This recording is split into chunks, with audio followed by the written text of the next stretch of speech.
Mesdames, Messieurs, peuple congolais, comment expliquer les consciences réfractaires aux partisans de Toumi, de Kolela, de Sassou Nguesso, de Jean-Marie Michel Moukoko, de Kombi Salissa, de Mathias Ndiaye, etc., etc. Mesdames, Messieurs, peuple congolais, les saviez-vous que nous avions déjà 58 ans, c'est-à-dire depuis l'indépendance, oui, 58 ans déjà, d'invitation individuelle ou collective au comportement liberticide, antidémocratique, antisociaux, criminogènes, immoraux et voire dissolus. On voit d'ailleurs ce que cela donne aujourd'hui en termes de conscience réfractaire. Par exemple, quand vous allez sur les médias et réseaux sociaux, vous avez des individus qui viennent sur les médias et réseaux sociaux, des adultes, des gens qui sont parfois des lettrés. Ils viennent soit inviter les uns et les autres à arrêter de venir sur Internet, arrêtez d'embrouiller les gens, arrêtez de divertir les gens, arrêtez de publier vos vidéos, arrêtez de faire vos publications. On va même sur le déni des connaissances, de la pensée, de la réflexion, du questionnement, le déni de la libre pensée. Et ces mêmes individus oublient que l'Internet est avant tout un outil de communication. Et on appelle ça le réseau global. Donc, certains individus viennent là simplement pour la liberté d'expression et de se cultiver ou d'apprendre ou de regarder des choses que ce n'est pas dans la culture globale. Il y a des gens qui viennent vulgariser la culture scientifique et philosophique, la vulgarisation de la culture du droit, la vulgarisation de la philosophie, la vulgarisation des technologies et compagnie. Il y a ceux qui viennent, oui, parce que le savoir libère. Donc les gens qui veulent vraiment il y a des militants, il y a des gens qui aiment partager ces connaissances. Et il y a des gens qui viennent là simplement contester les régimes et autres. Mais par conséquent, ceux qui sont là et qui aussi contestent ces régimes, pourquoi ça pose problème entre nous Congolais par exemple? Nous avions ici, par exemple, moi je ne vous dis pas, moi qui ai de bonne foi, et quand on se retrouve avec des individus de mauvaise foi, parfois c'est drôle et rigolo à la fois d'être en face de ces individus, au pire des cas, être avec des sauvages. Parce que, déjà moi quand j'ai publié mes vidéos, je ne vous invite pas. Passez votre temps ou autre. Mais les gens, chaque fois que vous commencez à critiquer un individu, ou par exemple les cas précités, Toumi ou Kolela ou Sassou Nguesso ou Kombi Salissa, Jean-Marie Michel Moukoko et autres, vous pouvez rentrer dans une vague de protestation et ce qu'on appelle des consciences réfractaires à caractère liberticide. Donc, on conteste la pensée, on conteste l'esprit critique. Ok, la critique aiguise l'intelligence, le verre des conscients d'ailleurs. La critique de manière positive. Quand les gens parlent nous, on est visible, moi je dis toujours que je suis d'abord un intellectuel, un politico-intellectuel, c'est-à-dire un lettré libre et dégagé qui fait part de ses analyses, de ses points de vue sur des problématiques et des enjeux plus ou moins partagés. Et par conséquent, si vous n'aimez pas, passez votre chemin. Puisqu'à côté, il y aura toujours un ou deux personnes qui vont lire l'article. Mais pourquoi vous énerver comme si ça devenait votre problème? Et vous continuez dans la mauvaise voie jusqu'au dénigrement et compagnie. Donc, ce que les observateurs des médias et réseaux sociaux, surtout des réseaux communautaires, disent non, mais il y a des problèmes avec ce Congo-là. Quand on mesure la température sur les médias de la résistance congolaise à la dictature Sassou Nguesso, quand on voit les réactions, c'est dire ils sont des enfants. Et ces gens-là, demain, ils vont être au pays. Et c'est que les autres pensent que nous y avions. Dans cet écosystème congolais, des dictateurs en puissance. Puisque déjà au niveau de la liberté d'expression et d'association, qui fait suite déjà à l'article 11 de la Déclaration universelle des droits de l'homme et des citoyens, datant de 1789, sur son article 11, que tout le monde a le droit de parler, de publier, de tout ça. Bon, mais pourquoi vous venez empêcher quelqu'un qui agite ses neurones, allume son cerveau, et fait pour lui, ça peut être pour lui-même, ou pour sa génération, sa descendance, ça peut être pour... Donc, il y a plusieurs, ou pour des raisons politiques, ou pour des raisons d'informer, déjà informés. Donc, mais pourquoi vous vous acharnez, vous vous énervez? Donc, ça devient un souci. Même certains se recollent, parce que même mes vidéos, quand je vois certaines réactions, et que je ne suis pas en Afrique, je suis en Occident. Et on peut, avec certains réseaux amis ou connaissances européens, dire non, mais c'est pas possible, ça se passe chez vous, oui, c'est vrai, mais regarde. Mais pourquoi ils s'énervent tout seuls? Ils vous connaissent? Non, ils ne connaissent pas, mais c'est comme ça. Donc, vous voyez que ces mêmes gens, une fois au pouvoir, et nous aurons des problèmes que nous connaissons au Congo. Par exemple, les problèmes de coupure d'Internet, de menaces et autres. C'est pareil. Ça commence pas de manière spontanée, c'est un processus. Donc on voit déjà, cette conscience réfractaire est déjà là visible sur les médias et réseaux sociaux. Cette conscience réfractaire à caractère liberticide. Bon. On peut aussi voir par exemple le cas de Jean-Marie Michel Mokoko, qui a été élu en 2016. Et que certains rentrent dans la conscience réfractaire, alors une élection à un seul tour, et même va jusqu'à contester Mokoko. Et que bon, il n'a pas pris ses responsabilités, il s'est présenté, il n'avait pas le plan B, et pour soit amener une guerre et aller se battre. Non, attendez, on vient là pour faire la politique, on fait une élection politique. Ailleurs, s'il n'était pas comme nous dans les consciences réfractaires antidémocratiques, on dit non, on ne vole pas ma voix, mon suffrage. Mais nous, on a dit non, mais les populations du Sud, ils ne vont pas les mobiliser pour Mokoko, sinon ça se va les massacrer. Mais si Mokoko était élu, aurait-il bombardé le pôle? Et Mokoko, en prison, même si on n'a pas mis l'insurrection pour faire partie de Sassou Nguesso, et comment on appelle, dans le pôle, et se soit massacré là-bas, en partenariat avec les indignes fils de cette région. Mais quand on cherche à nourrir le débat sur cette problématique de la conscience antidémocratique et liée à la crise des civilisations, puisqu'on est dans les répartitions tribales, ethniques ou nord-sud et autres. Donc on essaie un peu de nourrir ces débats, on se retrouve toujours face à ces consciences réfractaires. Ici, le dossier est à caractère antidémocratique. Et donc on peut ajouter d'autres consciences, par exemple la conscience réfractaire à caractère criminogène. Et par exemple, Sassou Nguesso a massacré les gens dans le pôle. On appelait les nordistes, les sudistes, les laris, les Congo, les ceci, en mélange des tribus. Et même l'affaire Chakona, où Sassou a massacré 13 jeunes dans un commissariat, et ça ne s'arrête pas. Et nous, on dirait de parler que nous sommes d'abord des humains. Sassou massacre ses semblables, massacre les Congolais, et définit comme un peuple qu'on est en face d'un dénominateur commun qui massacre d'abord les humains.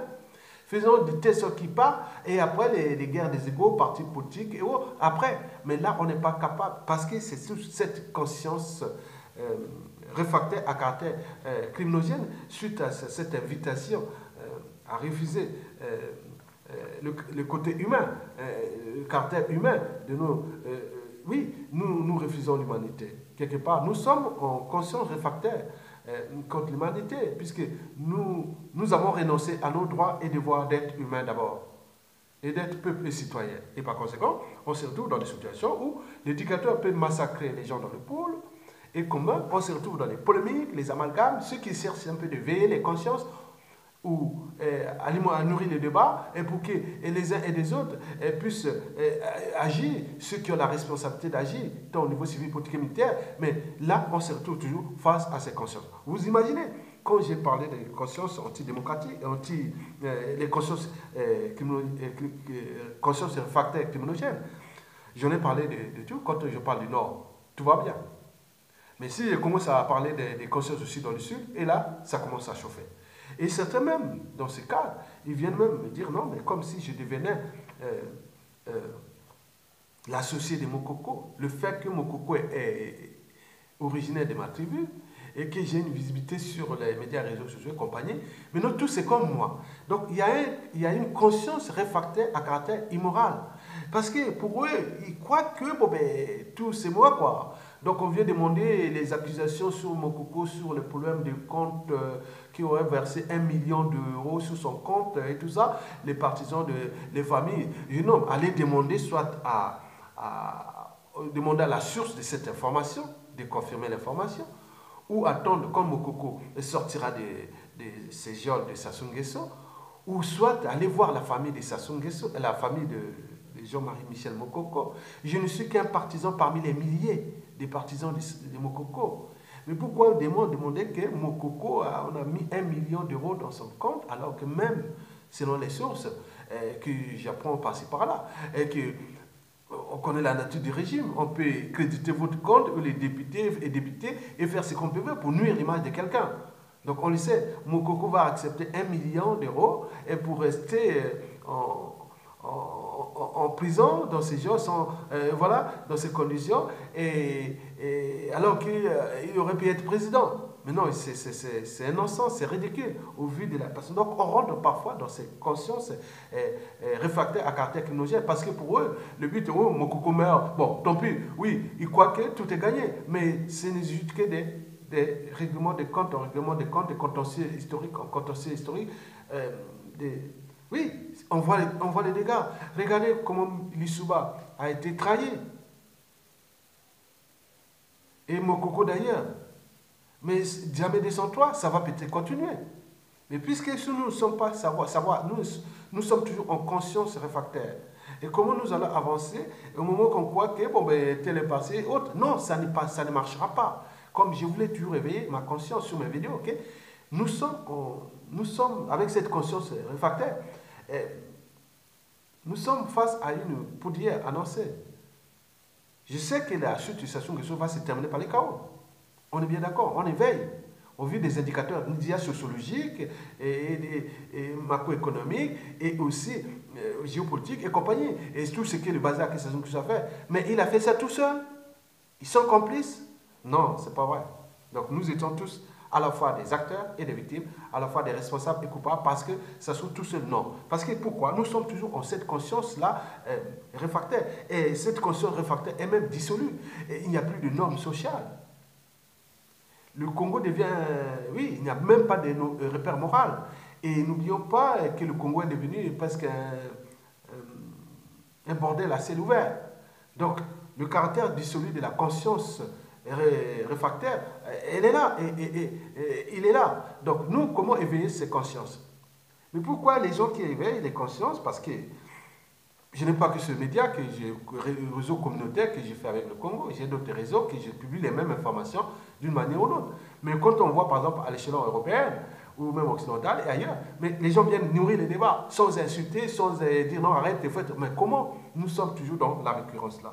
Mesdames, Messieurs, peuple congolais, ceci dit, vous savez que les pensées, les émotions et les sentiments sont le résultat de la compétition entre plusieurs représentations. Les idées reçues, par exemple. Si l'une a plus de force ou de pouvoir que l'autre, par exemple, si ça devient répétitif, récurrent, bon, cette dernière sera certainement refoulée dans un étage inconscient ou subconscient. Inconscient, c'est le comportement primitif que nous connaissons, genre arrêtez, faites pas ça, ils s'énervent, ils font tout ce que vous connaissez.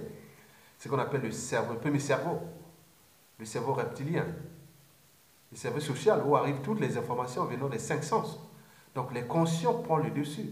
Donc les conscients, chez nous, c'est l'intuition, c'est aussi l'instinct. L'instinct peut être l'instinct animal, la violence, la barbarie, les insultes, la colère, la haine, les rancunes et tout ça. C'est ça l'inconscient. Parce qu'elle a pris le dessus.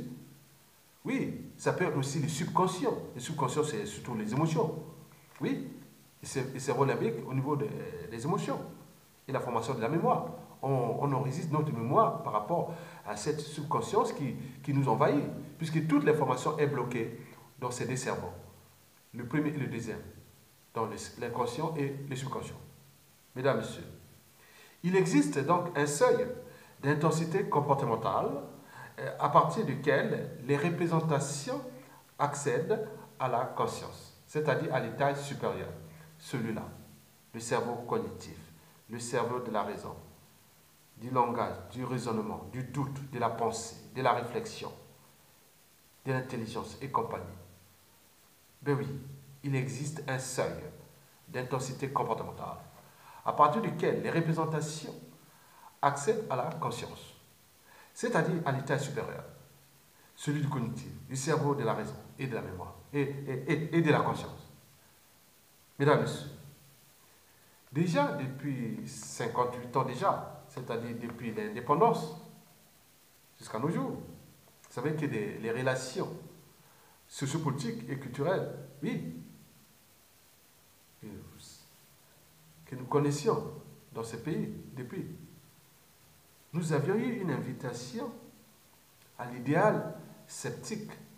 Les relations sociales sont une invitation, sociopolitique, économique et autres au Congo, sont une invitation à l'idéal sceptique, c'est-à-dire d'invitation